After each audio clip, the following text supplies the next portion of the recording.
Hello, everybody, and welcome to our BBN Derby Week powwow. We're going to be talking about the two BBN races along with the Oaks and the Derby. I'm Brian Klatsky, co-founder of BBN. BBN's also co-founder, racing manager Braxton Lynch joins us, and FanDuel TV's Have Fun Here. This is a new format that we're going to do this year, and hopefully it brings us all some luck. So let's jump right into it. Andie, the Alley Sheba, this is a race that we've had Trademark pointed towards since Pegasus Day. Give us some thoughts. Oh my gosh, this is one of the races that I'm most looking forward towards this weekend. I'm a big Trademark fan. He kicked my butt last fall in the Clark. I remember seeing him in the paddock, and he looked so good. Physically, he's one of my favorite horses. And I don't know why. I was just so caught up on First Mission. I was like, you know what? I know Trademark is 1,000,000 to 1. I know I like him, but I'm staying on the Brad Cox bandwagon. And what happens? He kicks my butt. And I was so excited to see him in the Pegasus because, you remember horses when the big wins for you, big losses, they always stick out. I was so excited to see him in the Pegasus. He looked fantastic as well, but obviously the horse just didn't take to the surface, and that was a concern for me personally about him in the Pegasus. It's a very sandy track. Some horses don't take to it. It's much like beach sand, and I think Trademark, obviously his record speaks for himself. 4 wins and a second out of 6 starts at cannot get him back on the Churchill Downs. Well, it's funny you said, because going into the Pegasus, BBN's career stats at Gulfstream were 0 for 15, right? At least, 16? Yeah, if not worse. And actually, Sweet Cherry Pie got us our first win at Gulfstream this winter. And there's a lot of reason for that. With Vicky stabled at Payson Park, it's a very different surface there, and Rusty's over at Palm Meadows. Our horses, usually use the winter for spring training, and then they do their best running up in the so. We don't focus on it. So obviously, Vicky going into the Pegasus, she's like, look, we have to do something different to get familiar with the surface. Let's get him down there for 10 days and gallop. He got his last breeze in at Payson, but, looking forward, I think, it takes a month. It takes a while to really get acclimated. And you know what? We're just putting a line through that race. It was a great experience, but just from what we've seen. I'm a believer that if you can get a horse to run his best version of his race, that's when you have the best chance. So we know with Trademark, we'd like to be on the outside with him. We like when he can sit off a pace and get relaxed. It's when he gets a horse on either side of him and he grabs the bit and he fights the rider and things like that. That's when he kind of comes unglued. So if the pace can go out and he can sit it, slide over in that 10 spot, he can just slide over behind the pace, and then make his move and then get to the top of the stretch and get ready to roll. I think we're primed for being set up for that. And if he can control his own race and not have to, play by other people's rules, I think we're set up for a good race. Absolutely. And even the configuration of Gulfstream Park in itself, and I don't think this is something that gets touched on enough. Gulfstream Park has the shortest stretch you'll ever see. No stretch, all turn.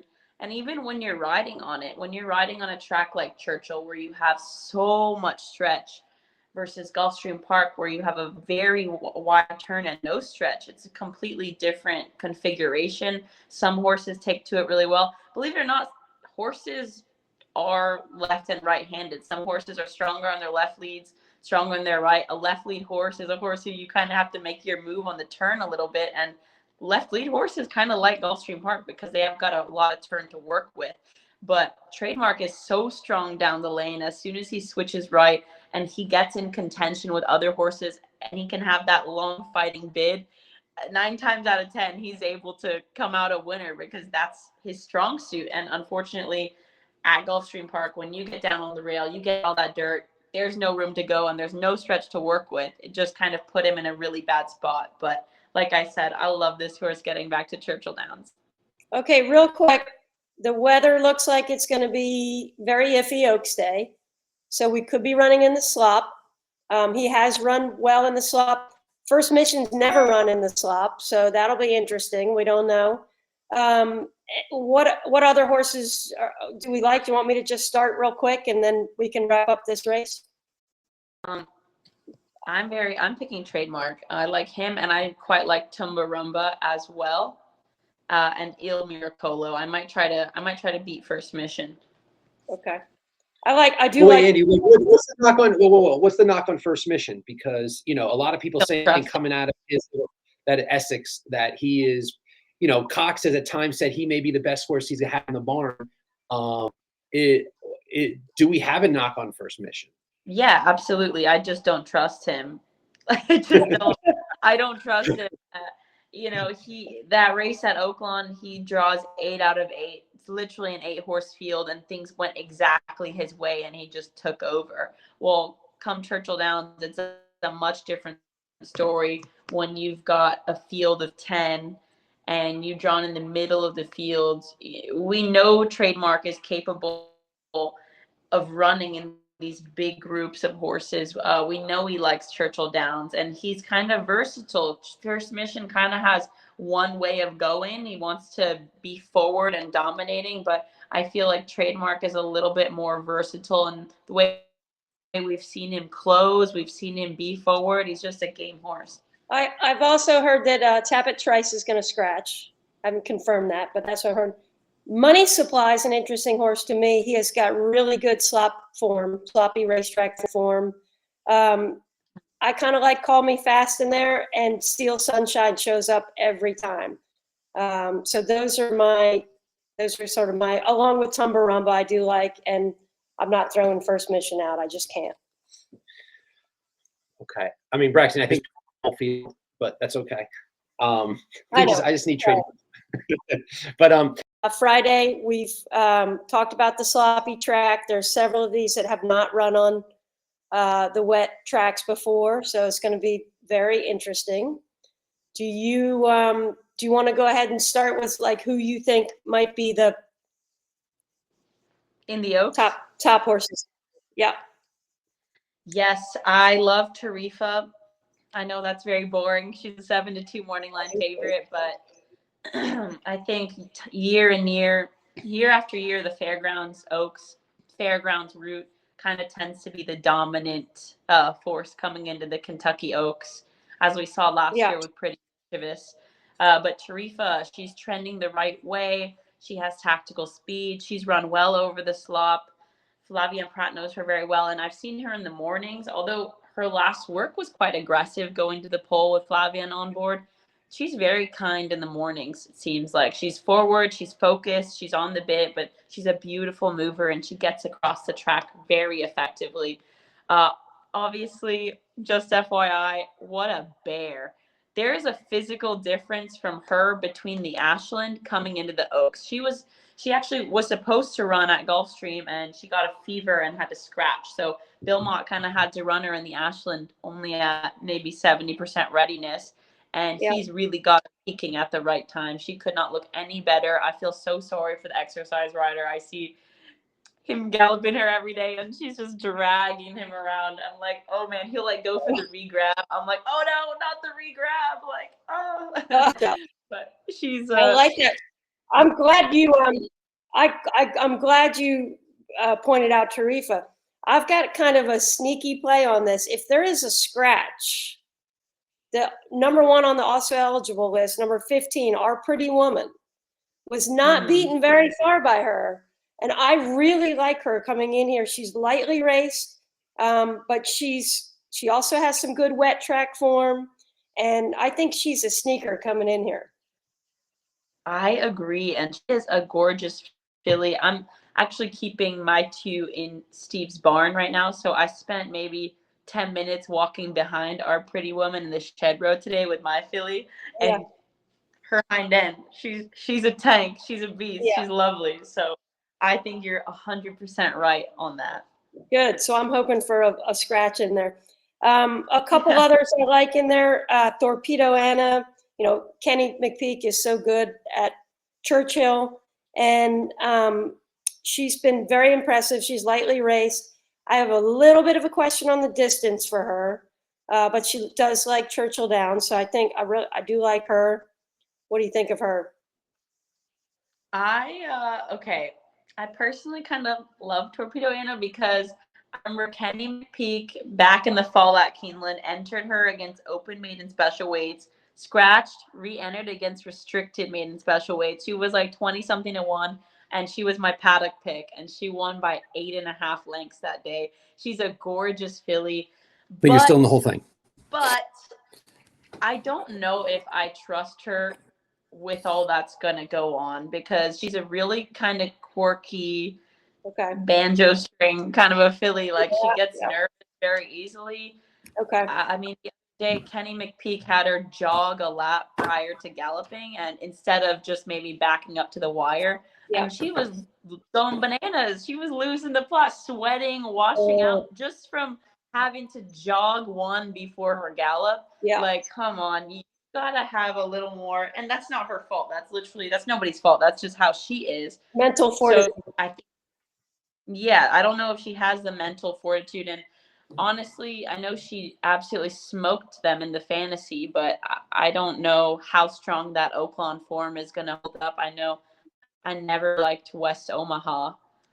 All right. Tappet Janelle is in there, but Andie, well, that was my pick, so I'm gonna have to redo myself here because I really like.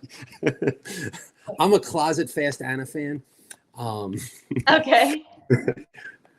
I've also got to throw in just FYI. I know that Belmont had some trouble, getting her to the race. She wasn't quite fit. I think she's bred for the distance. She's obviously a top class filly. I think she should be ready to just throw herself into this one, and I'm really looking forward to seeing her. Same. And then, guys, I apologize for having some technical difficulties. Have we talked about Lucas here? No. Lemon muffin? Yes. So obviously, we do it. You never can throw out a Lucas horse on the first weekend in May. This horse had, threw in a clunker in the fantasy. Any inside information here that this horse is feeling good and show up the right version on Friday? I mean, she certainly worked well the other day, 58-1. I don't know if that was too fast or if that's what the coach wanted. He seemed to be thrilled after speaking to him with that work. I don't know. I think maybe the far outside post in the fantasy may have gotten her. It was a little bit weird because, I've always loved Lemon Muffin. I told Keith before the Honeybee.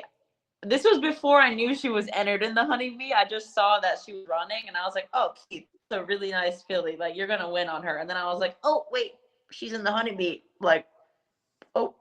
Anyways, because I've seen it multiple times at Churchill. She's a good filly. Like, oh, my gosh. Like, her walk is insane. She's a gorgeous mover. And obviously, the route of ground is just something that she wanted. And so I did paddock pick her going into the Honeybee, and her and Keith pulled it off, winning by 3.5. I don't know what happened in the fantasy. Unfortunately, I was not there on Arkansas Derby Day. I think she just watching the race, she looked like she had no gas. Obviously, the outside post is really hard at Oaklawn Park, so I don't know if she just got caught too wide and it took too much out of her, but she's kind of a question for me into the Kentucky Oaks. Yeah. Okay. So just to wrap up the Oaks, Brax, who's your ultimate pick here in the Oaks? It's so hard to pick against Tarifa. I'm going to go ultimate pick. Just FYI, and I'm throwing in that 15 if she comes in to the field as my long shot. That's Our Pretty Woman. And then, Andie, your ultimate pick here is? I think you are Tarifa, and I honestly like Our Pretty Woman as a long shot if she draws in. Fingers crossed. Okay, well, I'm going with Leslie's Rose off the Ashland. And this is going to be a very competitive race. So this hopefully we'll be celebrating a Trademark win and not even be paying attention to this race when it comes. All right, so let's switch over to Saturday and jump into Mo Stash's race, the Twin Spires Turf Sprint. Andie, tell us your initial thoughts here. I think initial thoughts, this horse is in his best form. What he did in the at Keeneland over the good turf course, I think speaks volumes about how well this horse is doing coming into his 4-year-old season.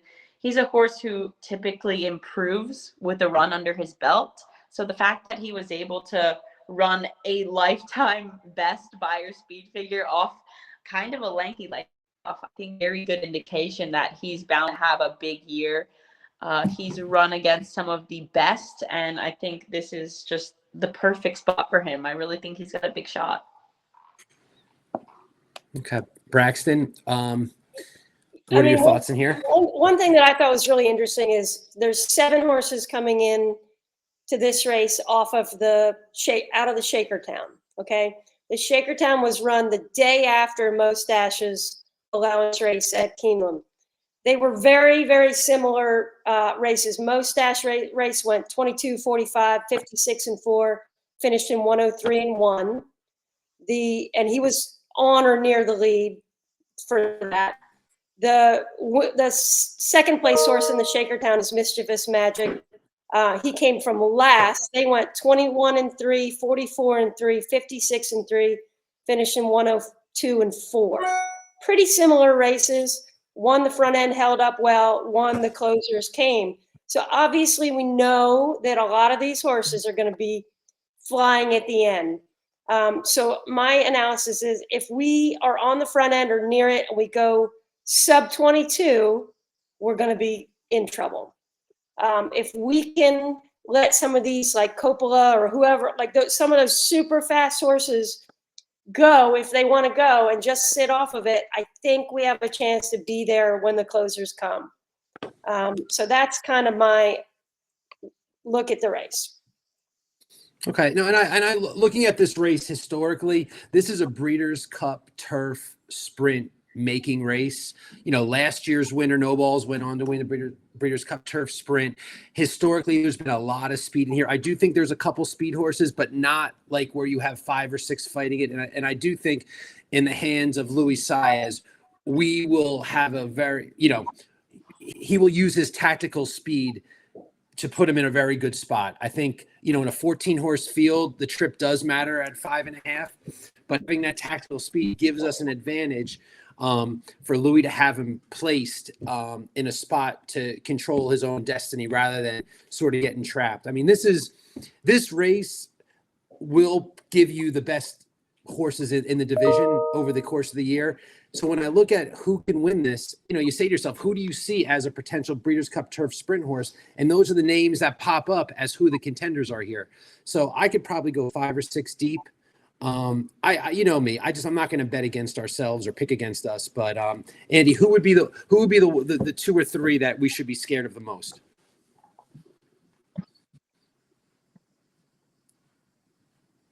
Honestly, obviously Mischief Magic, Big Invasion, those are some big names. I think I kind of like, this is kind of a long shot, but Emin at least hit the board for Joe Orsino. I thought he ran a bang in the Shakertown at Keeneland. I thought he looked excellent. He was one of my paddock picks that day, and he only got beat a length by Mischief Matt Arzak. But he's a horse who is going to be running from the back and will appreciate the long stretch that he's going to get at Churchill Downs. But I honestly think Mo Stash can sit a really nice pocket trip. Like, he's definitely going to be forward. He's going to be able to be out of trouble, but Arrest Me Red's going to go from the outside. I actually think Motor is going to be forward as well. I know historically at Santa Anita, he's kind of been mid-pack or running from the back, but they are setting crazy fast actions over there. I'm talking like 43 going down the hill, 44. And he worked a really aggressive work the other day with Stronghold, and he was very keen going to the pole under Martin Garcia, just like So I do think Motorius is going to go as well.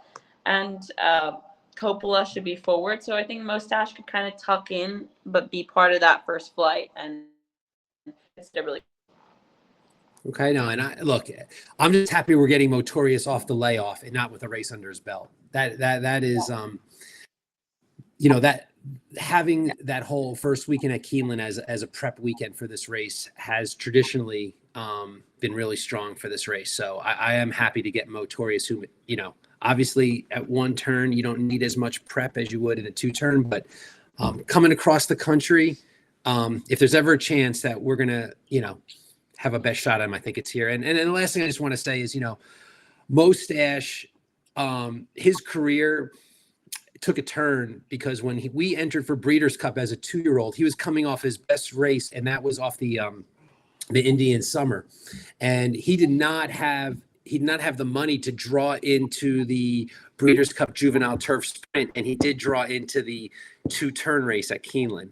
So when he ran so well in the Breeders' Cup, we came back and then won the Transylvania. So we had him at 2 turns for most of his career because of what happened on Derby Day. So to come back as a 4-year-old and have him focused on what we think he does best, it sets up for a nice jump forward and some progression here. So for me this weekend, my biggest investment at the window will be on Mostache out of all races. So that's where I will be going to dictate the outcome of my weekend. All right. So thanks. So our odds are going to drop. Thanks, Brian.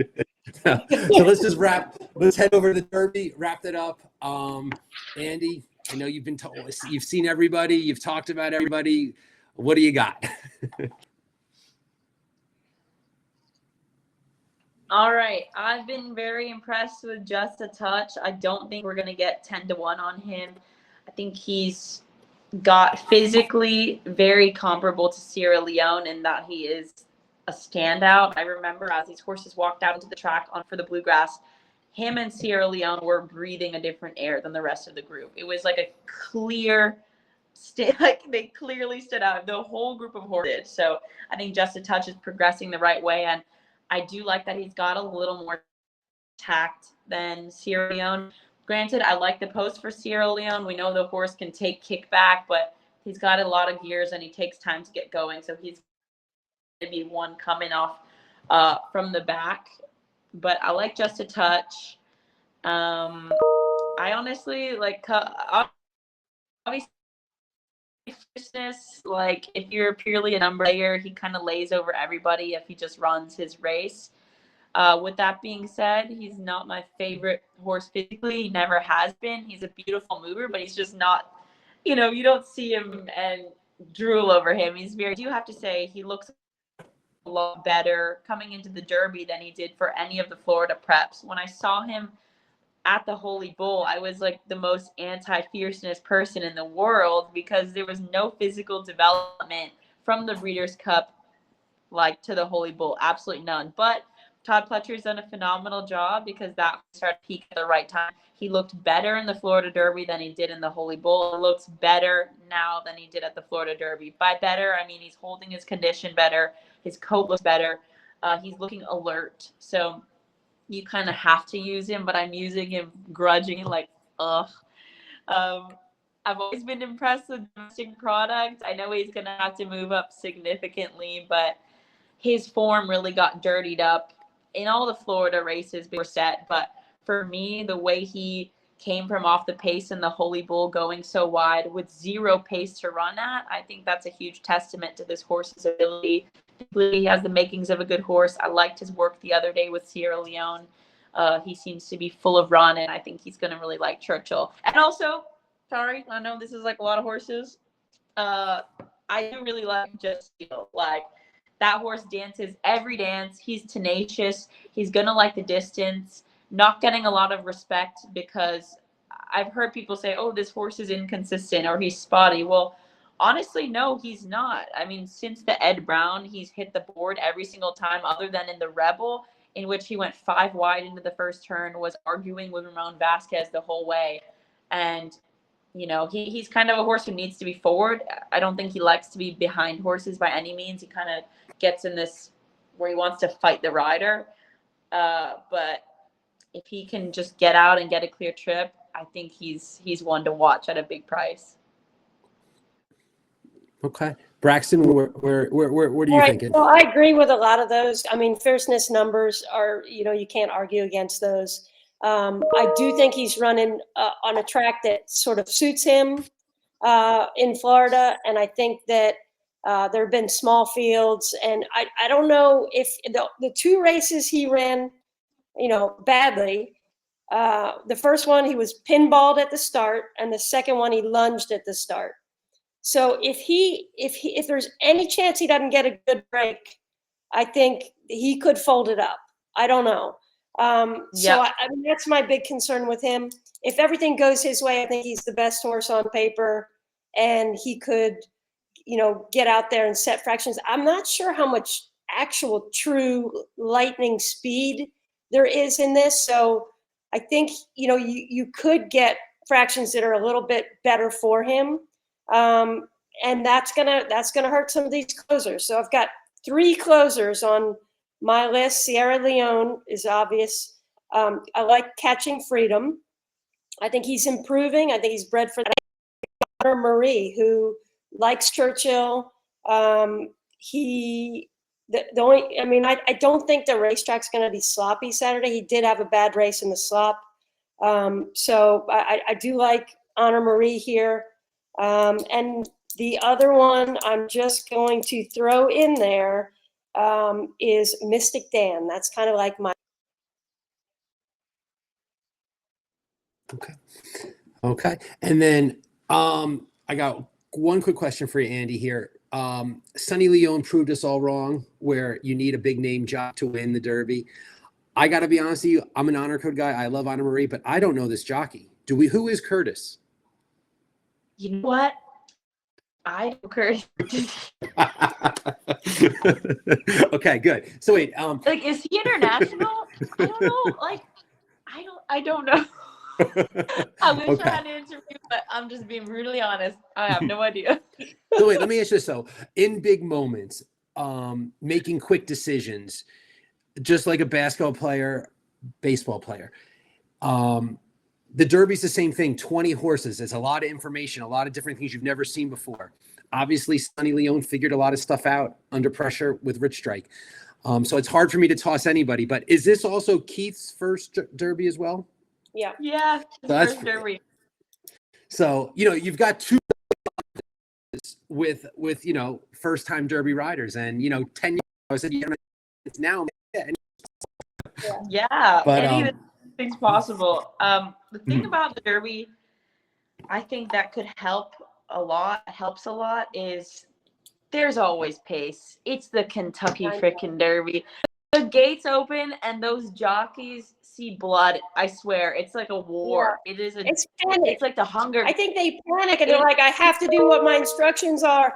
And then everybody just guns it out of there. Whoa, it's America. It's the Kentucky freaking Derby. They are gunning it. Yeah. So that's with 20 horses, they all get. So like you saw Sonny Leone, he was way out of it. And then it's almost like he just had to ride like 10 mini game races in one race. Like, oh, let me get this one. And let me get over here. And then you find him, so I think a lot of it is pace dependent, but I think that's a big help. When the field gets stretched out like that, it can really do a big justice for some riders and some horses. And it's almost like you have to see the mile and a quarter as a bunch of like mini races within the race. Yeah. And you know what? And that's why it's so hard to predict trip. And there's so many different outcomes based on how the race sets up. I'm just going to throw one long shot that goes at everyone's tossing Mage's full brother door notch. And the only reason I'm using this horse is because on the rail with Luis Saez, if he breaks sharp and gets that rail trip, and let's just say a couple of these speed horses on the outside get caught up and don't make the lead, I can create a scenario where you're going to have a 50-1 horse who is obviously bred for this that may show up and just surprise everybody. Is that a likely outcome? No, but it's a possible outcome. And then lastly, my pick of the race is obviously the Constitution horse, Catching Freedom. When a stallion takes your first horse ever to the Derby and took Hidden Stash there, you're you're in for life. So I'm going with Constitution Catching Freedom as my play. So thank you guys. I think we went a little bit longer than we wanted, but we probably could have gone all day. This was great. This was so fun. Good. Thanks, All right, well, Andie, we for really joining appreciate us. it. Appreciate And it. we'll see you out there on Friday, Andie. Thanks.